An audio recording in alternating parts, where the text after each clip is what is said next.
Hello students, today we will start our 15th chapter Light, class 7 Science. Chapter 15 Light. Light is a form of energy. Light जो है एक energy का form है. It enables us to see things. इसके द्वारा जो है हम चीज़ों को देख सकते हैं. Object that give out light are called sources of light. और ऐसे ऑब्जेक्ट जो कि लाइट हमको देते हैं उनको हम सोर्सेज ऑफ लाइट कहते हैं. Most of us have seen the beam of light coming from the searchlight of airport tower. Airport tower में जो है हम लोग जो है बीम ऑफ लाइट को देखते हैं जो कि सर्च लाइट से आती है या फिर और from the lighthouse near the sea के पास जो लाइट हाउस होता है उससे भी जो है बीम ऑफ लाइट जो है आती हुई हमको दिखाई देती हैं. We all watch film in the theatre the beam of light coming from the projector. और जो हम लोग फिल्म देखते हैं उसमें भी जो बीम ऑफ लाइट है वो हमको प्रोजेक्टर से आती हुई दिखाई देती हैं. And falling on the big screen. और ये सब आके जो है एक बड़े से जो है स्क्रीन में फॉल होती हैं जिससे कि हमें जो है पिक्चर्स को हम देख पाते हैं. The beam of light travels in A straight line path. और ये जो बीम ऑफ लाइट है ये जो है एकदम स्ट्रेट लाइन में जो है चलती हैं. It is known as the rectilinear propagation of light. और इस स्ट्रेट लाइन में चलने के इसको पाथ को हम लोग इसको जो है रेक्टिलिनियर प्रोपगेशन ऑफ लाइट के नाम से जानते हैं.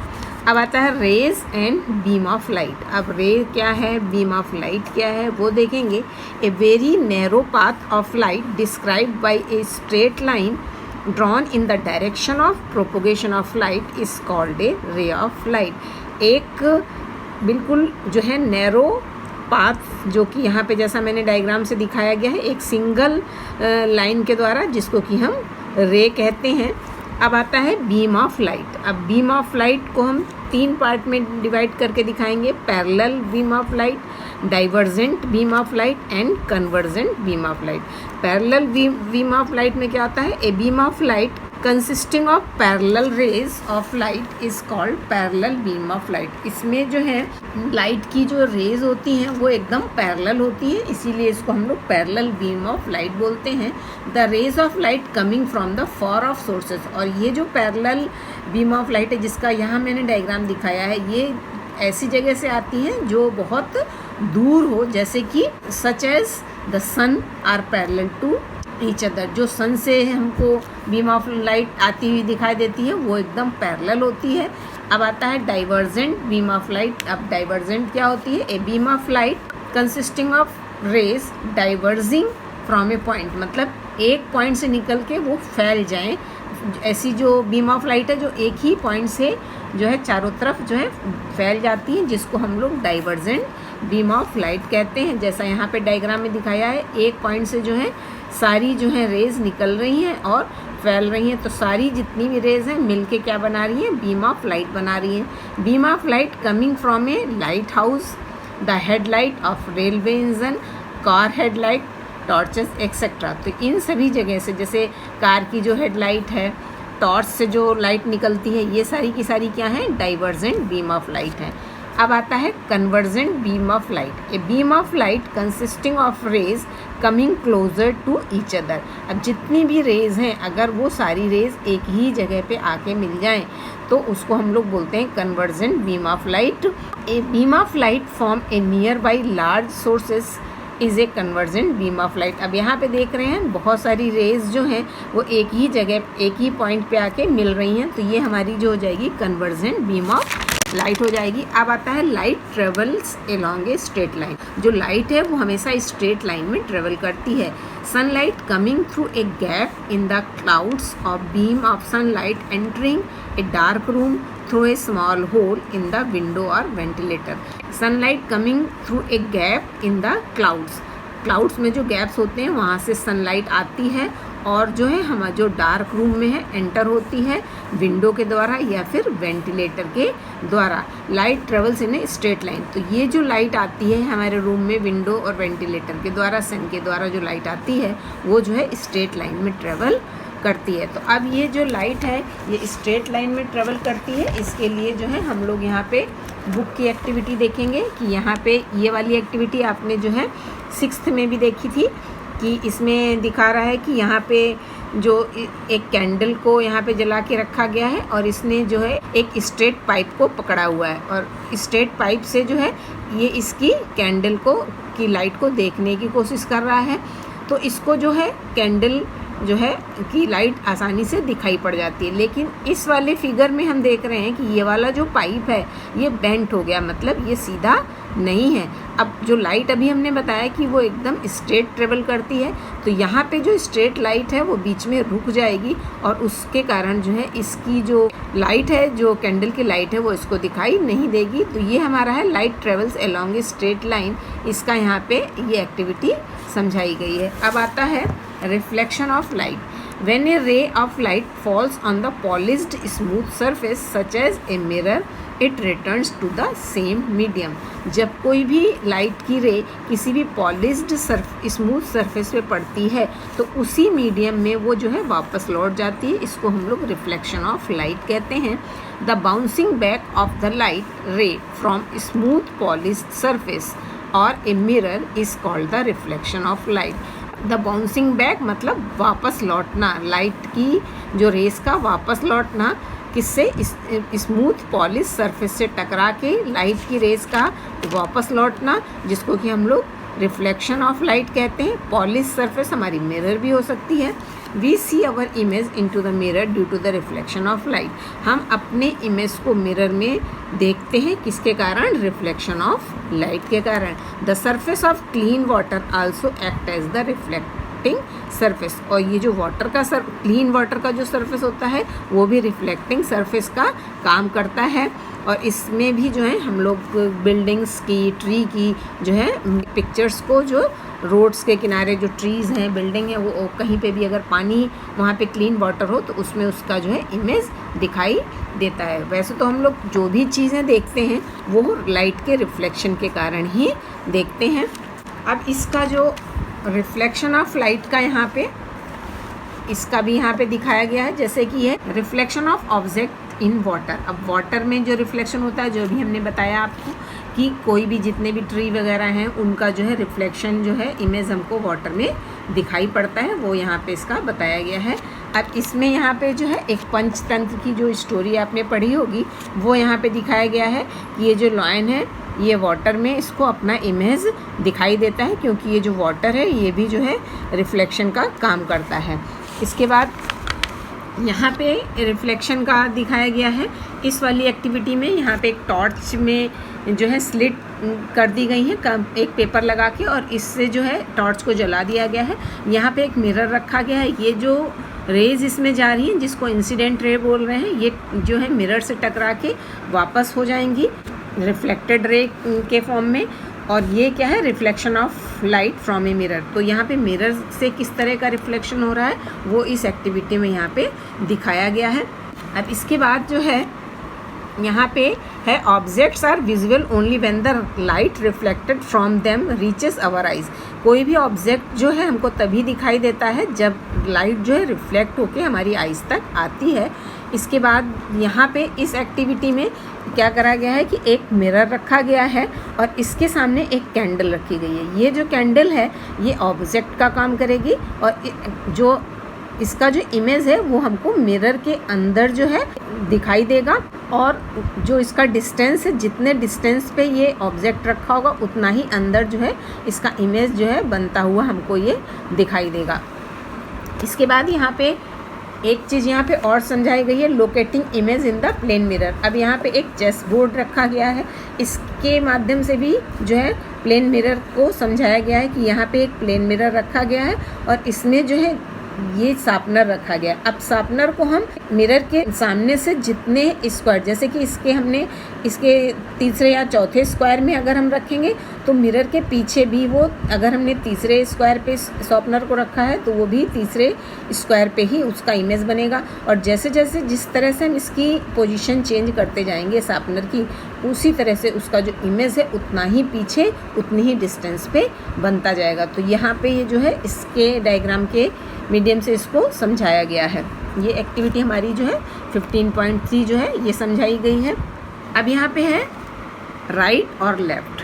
अब इसमें क्या समझाया गया है कि अगर कोई भी हम लोग मिरर के सामने खड़े हों और अपना जो है अगर इसमें क्या दिखाया गया है कि ये अपना जो है लेफ़्ट हैंड ऊपर करता है, तो इसको जो है यहाँ पे सामने जो इसकी इमेज बनती है, इमेज का जो है राइट हैंड दिखाई देता है। मतलब प्लेन मिरर के सामने जो लेफ़्ट है वो राइट में और जो राइट है वो लेफ़्ट में कन्वर्ट हो जाता है।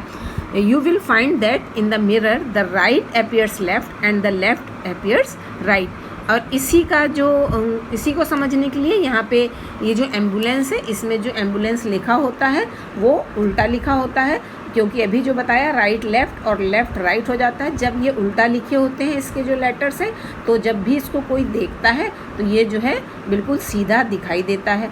तो ये अभी हमने यहाँ पे जो है प्लेन मिरर के बारे में देखा। अब इसको और आगे हम देखेंगे। अब है द रिफ्लेक्टिंग सरफेस, जिसको कि मिरर बोलेंगे। The smooth highly polished reflecting surface is called a mirror. Mirror क्या होता है कि स्मूथ हाईली पॉलिश्ड सरफेस होता है, जिसको कि हम लोग मिरर बोलते हैं। There are 2 types of mirror. और मिरर जो है 2 तरह के होते हैं, plane mirror and curve mirror. अब प्लेन मिरर को समझेंगे। A highly polished plane surface is called a plane mirror. अब प्लेन मिरर में जो है किस तरह से इमेज फॉर्म होती है, change in the direction of the light. Plane mirror क्या करता है कि ये जो हमारी लाइट की जो डायरेक्शन है उसको चेंज कर देता है। ये यहाँ पे प्लेन मिरर है जिसमें कि इसकी एक साइड में यहाँ पे पॉलिश किया हुआ है। इसमें कोई भी जो रेस पड़ती है, जिसको कि हम लोग यहाँ पे ये इंसिडेंट रे बोलते हैं, ये जो है इससे टकराने के बाद ये उसी मीडियम में जो है वापस लौट जाती है। और ये जो रे वापस लौट रही है इसको जो है रिफ्लेक्टेड रे बोलते हैं। तो जो ये रिफ्लेक्टेड रे है, इसी के द्वारा हम चीज़ों को जो है देख सकते हैं। अब ये जो इंसिडेंट रे है, ये मिरर में जो एंगल बनाती है उसको हम लोग आई से डिनोट करते हैं, और जो रिफ्लेक्टेड एंगल है वो आर से डिनोट होता है। और इसको आई को हम लोग एंगल ऑफ इंसिडेंस बोलते हैं और आर को जो है एंगल ऑफ रिफ्लेक्शन बोलते हैं। और ये जो आई और आर है ये हमेशा इक्वल रहते हैं। अब आता है रियल एंड वर्चुअल इमेज। अब रियल और वर्चुअल इमेज क्या है? The image which can be obtained on the screen. ऐसी इमेज जिसको कि हम स्क्रीन में ले सकते हैं उसको रियल इमेज बोलते हैं। The image which can be seen only into a mirror but can not be obtained on the screen. और ऐसी इमेज जिसको कि हम लोग सिर्फ मिरर में ही देख सकते हैं और उसको किसी भी स्क्रीन में नहीं देख सकते, उसको हम लोग वर्चुअल इमेज बोलते हैं। अब image form by a plane mirror. अब प्लेन मिरर में जो है किस तरह की इमेज बनती है? इरेक्ट मतलब सीधी होती है, वर्चुअल मतलब रियल नहीं होती है, पर्दे पे उसको हम नहीं ले सकते हैं। लेटरली इन्वर्टेड मतलब जो अभी हमने बुक से पढ़ाया कि उसका जो लेफ़्ट है वो राइट दिखेगा और जो राइट है वो इसका इमेज में लेफ़्ट दिखेगा, तो उसको हम लोग लेटरली इन्वर्टेड बोलते हैं। फिर चौथा है of the same size of the object, मतलब जितने साइज का ऑब्जेक्ट है इमेज भी उसी साइज का बनेगा। फिर है formed at the same distance behind the mirror. तो जो अभी हमने आपको शार्पनर वाला चेस बोर्ड का एक्टिविटी में समझाया कि जितने डिस्टेंस पे हम ऑब्जेक्ट को रखेंगे मिरर के पीछे, उतनी ही डिस्टेंस पे हमारा जो है इमेज फॉर्म होगा। तो ये अभी यहाँ पे थी image formed by the plane mirror में किस किस तरह से जो है उसके इमेज बनते हैं। अब आता है कर्व्ड मिरर। अब कर्व मिरर क्या होता है? जिसको कि हम लोग स्फेरिकल मिरर भी बोलते हैं। इस स्फेरिकल मिरर को किसी, जैसा कि नाम में बताया गया है, इसको किसी स्फीयर से काट के बनाया जाता है। अब ये 2 तरह के होते हैं, कॉनकेव मिरर और कॉन्वेक्स मिरर। कॉनकेव मिरर क्या होते हैं? If the reflecting surface of A sphere mirror is concave, अगर जिस सरफेस से रिफ्लेक्शन हो रहा है वो सरफेस अगर कॉनकेव है तो उसको हम लोग बोलते हैं कॉनकेव मिरर। कॉनकेव मतलब इनसाइड हॉलो सरफेस। अब आता है कॉन्वेक्स मिरर। कॉन्वेक्स मतलब जिसका कि जो रिफ्लेक्शन साइड है वो आउटर बल्गिंग साइड होता है। If the reflecting surface is convex, अगर ऐसे मिरर जिसका कि रिफ्लेक्टिंग जो सरफेस है वो कॉन्वेक्स है, then it is convex mirror, तो उसको हम लोग कॉन्वेक्स मिरर कहते हैं। यहाँ पे हम देख रहे हैं कि इसका जो रिफ्लेक्टिंग सरफेस है वो इनर हालो सरफेस है, ये वाला जो सरफेस है, इसलिए इसको हम लोग कॉनकेव मिरर बोलते हैं। और इसका जो रिफ्लेक्टिंग सरफेस है वो ये है, जो आउटर बल्गिंग सरफेस है, इसको हम लोग कॉन्वेक्स मिरर बोलेंगे। इसके बाद अब हम लोग बुक से देखेंगे कि यहाँ पे जो है एक्टिविटी समझाई गई है, इसमें स्पून से समझाया गया है। इसमें स्पून में पहले इसमें देखते हैं कि image form the outer side of the spoon. अगर हम लोग स्पून के आउटर साइड से, मतलब उसके जो है उभरे हुए तरफ से अगर हम देखें, जिसको कि अगर उभरे हुए तरफ से जो भी हमने बताया उसको कॉन्वेक्स कहेंगे, तो इसमें जो हमारी इमेज है वो हमको इरेक्ट दिखाई देगी और स्मॉलर दिखाई देगी। लेकिन अगर उसके अंदर के मतलब जो इनर हॉलो साइड से अगर हम देखेंगे तो वो क्या होगा, वो कॉन्केव मिरर का काम करेगा और उससे जो है इमेज हमको जो है, अगर हम उसको पास से देखेंगे अपनी इमेज को, तो वो हमको इरेक्ट और लार्ज दिखाई देगी। लेकिन अगर इसी को हम थोड़ा सा दूर ले जाएंगे तो जो हमारी उसमें इमेज दिखेगी वो इन्वर्टेड हो जाएगी और स्मॉल हो जाएगी। अब कॉन्वेक्स और कॉन्केव मिरर को समझने के लिए यहाँ पे दिखाया गया है कि अगर किसी बॉल को हम कट कर दें तो इसका जो बाहर का हिस्सा है जहाँ से रिफ्लेक्शन होता है वो कॉन्वेक्स सरफेस हो जाएगा और जो इनर सरफेस है वो जो है हमारा कॉन्केव सरफेस हो जाएगा। The inner surface of the spoon, जो अभी हमने स्पून का देखा, तो inner surface of the spoon जो है वो कॉन्केव मिरर की तरह काम करता है और outer surface of the spoon जो है वो कॉन्वेक्स मिरर की तरह काम करता है। अब यहाँ पे एक्टिविटी 15.6 में जो है कॉन्केव मिरर से जो है सन की तरफ उसको रखा जा रहा है, जैसे यहाँ डायग्राम में आप देख रहे हैं, और उसकी इमेज को जो है एक पेपर में लेने की कोशिश की जा रही है। इसको कॉन्केव मिरर को सन के सामने रख के इसकी इमेज जो है वाइट पेपर पे नीचे दिखेगी। तो जो इसकी इमेज वाइट पेपर पे दिखेगी तो उसकी जो रिफ्लेक्शन होके जो सन की इमेज पेपर में आएगी, तो थोड़ी देर के बाद जो वो पेपर है वो जो है बर्न होने लगता है सन की हीट के कारण। दिस ब्राइट स्पॉट जो इसमें पेपर में दिखेगा, in fact the image of the sun, वो सन का इमेज होता है। Notice that this image is found on the screen. ये जो हमको यहाँ पे स्क्रीन है सन का, वो हमें स्क्रीन में दिखाई देता है। An image formed on the screen is called the real image. तो ये जो इमेज हमको अभी सन का दिखाई दे रहा है ये रियल इमेज है। अब यहाँ पे 15.7 में भी कुछ एक्टिविटी दिखाई गई हैं जो कि कॉन्केव मिरर की हैं। कॉन्केव मिरर की यहाँ पे हम देखेंगे कि real image formed by the concave mirror. Concave mirror से किस तरह से रियल इमेज फॉर्म हो रहा है, इसके लिए यहाँ पे एक टेबल पे कॉन्केव मिरर को सेट रखा गया है और उसके सामने जो है एक कैंडल को रखा गया है और यहाँ पे एक जो है स्क्रीन बनाई गई है। अब इसके जो है कैंडल को इस तरह से आगे पीछे सेट करते हैं कि इसका जो रिफ्लेक्शन होके जो है इसका इमेज जो है इस स्क्रीन पे पड़ने लगे। तो जब इसका जो रिफ्लेक्शन इसमें पड़ेगा तो जो इसका इमेज है वो हमको स्मॉल इन्वर्टेड दिखाई देगा और जो है स्क्रीन पे बन रहा है, इसलिए ये रियल भी होगा।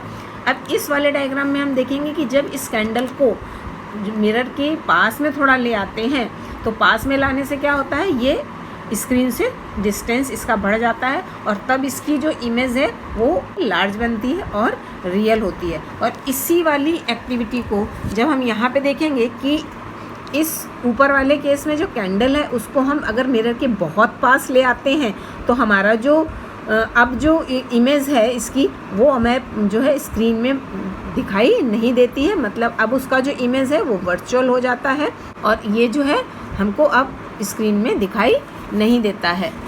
ये जो कॉन्केव मिरर है इसका जो यूज़ है डेंटिस्ट लोग भी जो है करते हैं, जिससे कि वो जो है दांत को जो है उसका बड़ा इमेज देख सकते हैं। इसका जो यूज़ है रिफ्लेक्टर ऑफ टॉर्च के रिफ्लेक्टर में भी इसी का यूज़ होता है। अब अभी जो हमने पीछे एक्टिविटी की थी कॉन्केव मिरर से, अब यही एक्टिविटी कॉन्वेक्स मिरर से करके देखेंगे तो इसका जो इमेज है इसमें इरेक्ट, स्मॉल और वर्चुअल दिखाई देता है। अब कॉन्वेक्स मिरर का जो यूज़ है वो हम लोग जो कार वगैरह, ट्रक या किसी भी ऑटोमोबाइल के जो साइड व्यू मिरर है उसमें इनका जो है यूज़ होता है। तो यहाँ पे अभी हमने इसके यूजेस आपको एक साथ अलग से बता दिए हैं। Uses of concave mirror, concave mirror are used as the reflector in the headlights of car, search light and the torch light. फिर यूज्ड बाय द डेंटिस्ट, जैसा कि अभी बताया था। Uses of convex mirror used in the side view mirror in the car and other automobile. फिर staircase mirror on the double decker buses. तो यहाँ पे अभी हमने आपको कॉन्केव मिरर और कॉन्वेक्स मिरर के जो हैं यूज़ भी बता दिए। तो अभी हमारा जो ये मिरर वाला पोर्शन है वो अभी इस वीडियो में हमने ख़त्म करा है। अभी इसके आगे का जो है हम लोग नेक्स्ट वीडियो में लेंसेज के बारे में पढ़ेंगे। अभी इस वीडियो में जो भी आपको समझ में बातें नहीं आई हों वो अपने कमेंट सेक्शन में जो है शेयर करिएगा। Thank you.